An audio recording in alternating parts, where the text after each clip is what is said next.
جمعے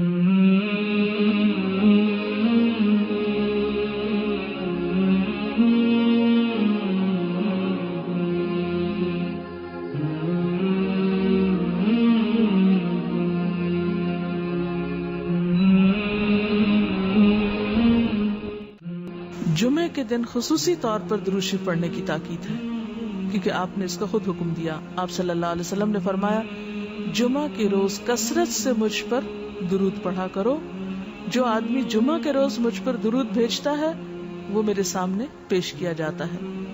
اسی طرح دعا سے پہلے، دعا کے بعد، پھر جہاں کہیں آپ کا نام لیا جا رہا ہو یا لکھا جا رہا ہو یا کسی بھی طرح آپ کا ذکر آئے وہاں آپ کے لیے درود پڑھنا.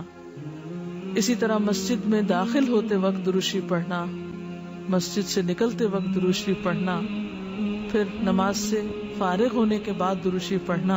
یعنی ایک تو نماز کے اندر ہے، لیکن نماز سے فراغت کے بعد، پھر اسی طرح ہر مجلس میں آپ پر درود پڑھنا ضروری ہے.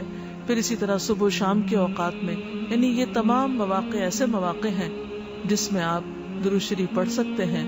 اور موقع کوئی ہو یا نہ ہو، دن یا رات کی گھڑیوں میں سے جس گھڑی میں آپ چاہیں، جب چاہیں، چلتے پھرتے کام کاج کرتے، آپ اللہ کے رسول صلی اللہ علیہ وسلم کو یاد کر سکتے ہیں، آپ کے لیے درود اور سلام پڑھ سکتے ہیں. نبی صلی اللہ علیہ وسلم پر درود شریف پڑھنے کے کئی صیغے ہمارے ہاں مشہور ہیں.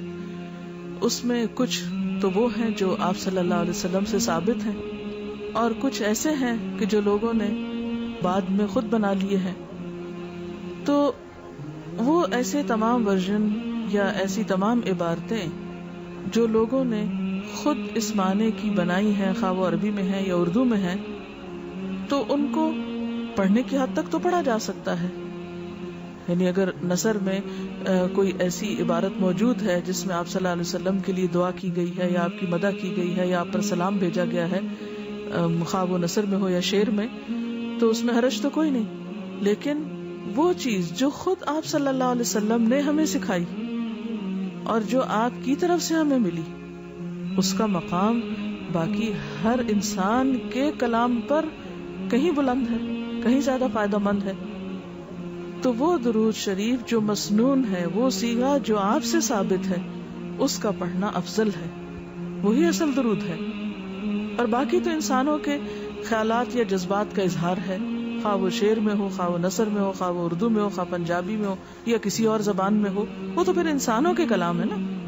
تو جس طرح اللہ سبحانہ و تعالیٰ کے کلام کو باقی تمام انسانوں کے کلام پر فضیلت ہے، اسی طرح نبی صلی اللہ علیہ وسلم کے کلام کو بھی باقی انسانوں کے کلام پر فضیلت ہے. ایک عام شاعر کتنی بھی خوبصورت بات کرے، لیکن اللہ کے رسول صلی اللہ علیہ وسلم سے آگے تو اس کی بات نہیں ہو سکتی. ایک عام انسان کتنے بھی خوبصورت انداز میں آپ صلی اللہ علیہ وسلم کا ذکر خیر کرے، لیکن وہ اس کے برابر تو نہیں ہو سکتا جو نبی صلی اللہ علیہ وسلم نے خود ہمیں دیا. تو بہترین صیغہ وہی ہے جو ہم نماز میں پڑھتے ہیں، جسے درود ابراہیمی کہا جاتا ہے، اور اس کا پڑھنا باعث اجر و ثواب ہے اور اس میں کوئی شک ہی نہیں. اسی طرح یہ چونکہ تھوڑا طویل ہے تو اس کو مختصر انداز میں بھی آپ پڑھ سکتے ہیں. مثلا صرف اگر آپ صلی اللہ علیہ وسلم کہہ رہے ہیں تو یہ بھی درست ہے، یہ بھی درود شریف مکمل ہے ایک طرح سے، اگرچہ مختصر ہے. اسی طرح اللہم صلی وسلم علی نبینا محمد، یہ بھی آپ پڑھ سکتے ہیں. صلی اللہ علی النبی الکریم کہہ سکتے ہیں. تو مختصر ہو یا درود ابراہیمی کچھ طویل شکل میں ہو، اصل چیز تو ذکر میں مشغول ہونا ہے. تعداد میٹر نہیں کرتی، جتنا وہ احساس اور جذبہ اور عقیدت جو کہ درود شریف پڑھتے ہوئے آپ صلی اللہ علیہ وسلم کے لیے ہماری ہو سکتی ہے. تو ہمارے لیے دن میں بے شمار مواقع ایسے ہوتے ہیں کہ جس میں ہم درود شریف پڑھ سکتے ہیں. سب سے پہلا موقع تو خود نماز کا موقع ہے. اس وقت تک نماز مکمل نہیں ہوتی جب تک ہم اس میں درود شریف نہیں پڑھتے. پھر اسی طرح عام نمازوں کے علاوہ نماز جنازہ میں بھی درود شریف پڑھا جاتا ہے. پھر اذان کے بعد درود شریف پڑھا جاتا ہے. آپ صلی اللہ علیہ وسلم نے فرمایا جب مؤذن کی آواز سنو یعنی اذان سنو تو وہی کہو جو مؤذن کہتا ہے، یعنی اذان کا جواب دو، پھر مجھ پر درود پڑھو. یعنی آذان کا جواب دینے کے بعد جب آذان ختم ہو جائے تو کیا کرنا چاہیے؟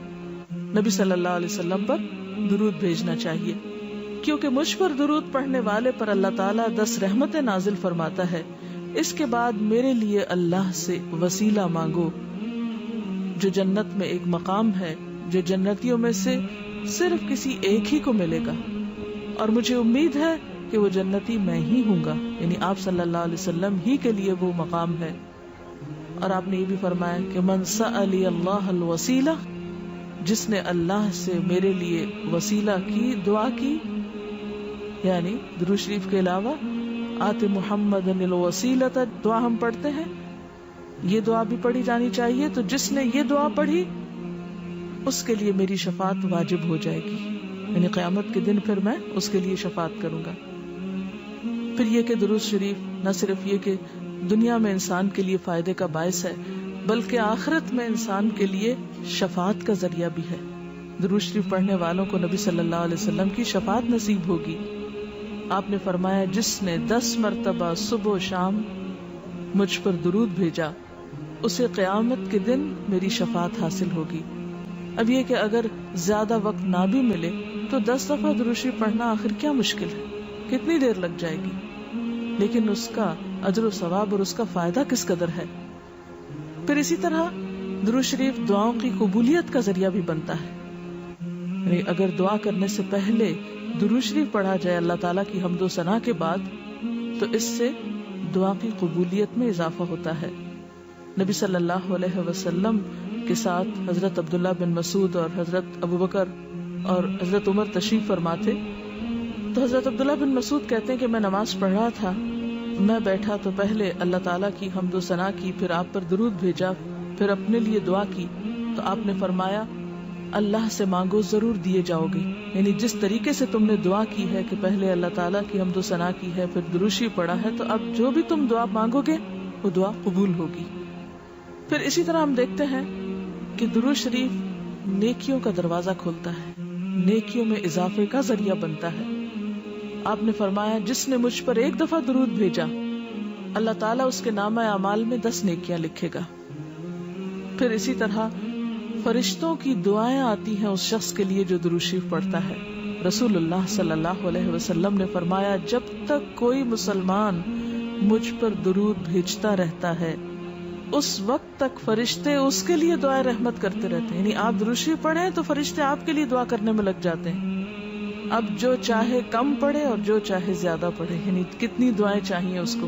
لیکن ہم عام طور پر کتنا کہتے ہیں دوسروں سے کہ پلیز ہمارے لیے دعا کیجیے، ہمیں دعا میں یاد رکھیے، دوسروں کی ایک طرح سے منت سماجت کر رہے ہوتے ہیں، لیکن کتنا آسان طریقہ ہے فرشتوں کی دعائیں لینے کا کہ انسان درود شریف پڑھنا شروع کر دے۔ اور وہ شخص جو درود نہ پڑھے وہ صرف اپنے آپ ہی کو نقصان دیتا ہے، اس لیے کہ درود شریف نہ پڑھنا انسان کے بخیل ہونے کی علامت ہے۔ آپ صلی اللہ علیہ وسلم نے فرمایا جس کے سامنے میرا نام لیا جائے اور پھر وہ مجھ پر درود نہ پڑھے تو وہ بخیل ہے۔ اس سے یہ بات بھی پتہ چلتی ہے کہ اگر ہم خود درود شریف نہیں بھی پڑھ رہے لیکن اگر کوئی اور آپ کا ذکر خیر کر رہا ہے یا کوئی اور درود شریف پڑھ رہا ہے اور اگر وہ بلند آواز میں پڑھ رہا ہے تو ہمیں بھی آپ کا نام سنتے ہی دل میں درود شریف پڑھنا ہوگا۔ یہ بھی آپ کے ادب میں سے ایک ہے۔ اور قیامت کے دن اس شخص کے لیے جو درود نہ پڑھے، درود کا نہ پڑھنا حسرتوں کا باعث ہوگا۔ حضرت ابو ہریرہ رضی اللہ تعالی عنہ کہتے ہیں کہ رسول اللہ صلی اللہ علیہ وسلم نے فرمایا جس مجلس میں لوگ اللہ کا ذکر نہ کریں، یعنی اکٹھے ہوئے ہیں دنیا بھر کی باتیں کی لیکن اللہ سبحانہ و تعالیٰ کی کوئی بات نہیں کی، اور نبی صلی اللہ علیہ وسلم پر درود نہ بھیجیں، یعنی نہ تو اللہ کا ذکر کیا اور نہ ہی آپ پر درود بھیجا، وہ مجلس قیامت کے دن انسان کے لیے حسرت کا باعث ہوگی، انسان اس پر پچھتائے گا، خواہ وہ اپنے نیک اعمال کے بدلے میں جنت میں چلا ہی جائے۔ یعنی ایک شخص جنت میں بھی پہنچ گیا لیکن اس کو ایسی مجلسوں پر حسرت ضرور ہوگی جس میں اس نے اللہ کا ذکر اور رسول اللہ صلی اللہ علیہ وسلم پر درود نہ بھیجا ہوگا۔ اور اگر دیکھا جائے تو انسان کے اعمال میں ایسی کوتاہی اور غفلت بسا اوقات جنت سے محرومی کا سبب بھی بن جاتی ہے. آپ صلی اللہ علیہ وسلم نے فرمایا جو مجھ پر درود پڑھنا بھول گیا اس نے جنت کا رستہ کھو دیا. یعنی جس نے اتنی غفلت برتی کہ کبھی آپ کا ذکر ہی نہیں کیا اور کبھی آپ کے لیے دعا ہی نہیں کی اور کبھی آپ کے لیے درود ہی نہیں پڑھا, تو اس نے اپنے لیے کیا کمایا؟ ان اللہ وملائکتہ یصلون علی النبی یا ایھا الذین آمنوا صلوا علیہ وسلموا تسلیما, کہ اللہ اور اس کے فرشتے نبی صلی اللہ علیہ وسلم پر درود بھیجتے ہیں. اے لوگو جو ایمان لائے ہو تم بھی ان پر درود و سلام بھیجو. تو رسول اللہ صلی اللہ علیہ وسلم کے ذکر کا, آپ کی یاد کا بہترین طریقہ آپ پر درود بھیجنا ہے, آپ کے لیے دعائے رحمت کرنا ہے. وہ عظیم ہستی جس پر اللہ رب العزت کی رحمت برستی ہے, جس کا ذکر اللہ سبحانہ و تعالی فرشتوں میں کرتے ہیں, جن پر فرشتے دعائے رحمت بھیجتے ہیں, آخر ان کا ذکر اور ان پر درود و سلام میں اور آپ کیوں نہ بھیجیں گے؟ آپ صلی اللہ علیہ وسلم پر درود بھیجنا خود ہمارے اپنے لیے باعث سعادت ہے, باعث رحمت ہے. آپ صلی اللہ علیہ وسلم اس کے محتاج نہیں. مشرق ہو یا مغرب, شمال ہو یا جنوب, دنیا کے گوشے گوشے میں آپ کا ذکر خیر ہو رہا ہے. دن رات, آذانوں میں, نمازوں میں, جہاں جہاں آپ کا نام لیا جائے. لیکن اگر ہم درود شریف پڑھتے ہیں تو اس کا فائدہ خود ہم ہی کو پہنچتا ہے, ہمارے اپنے لیے باعث رحمت ہے. تمام غموں, دکھوں, تکلیفوں, مصیبتوں اور پریشانیوں سے نکلنے کا راستہ ہے, درجات کی بلندی کا ذریعہ ہے. رسول اللہ صلی اللہ علیہ وسلم نے فرمایا جس نے مجھ پر ایک بار درود بھیجا اللہ تعالیٰ اس پر 10 مرتبہ رحمتیں نازل فرمائے گا. ایک بار درود پڑھنے کا اجر و ثواب, اس کے 10 گناہ معاف فرمائے گا. یعنی صرف 10 رحمتیں نہیں, 10 گناہوں کی بخشش بھی ہوگی اور 10 درجے بلند فرمائے گا, یعنی درجات کی بلندی بھی.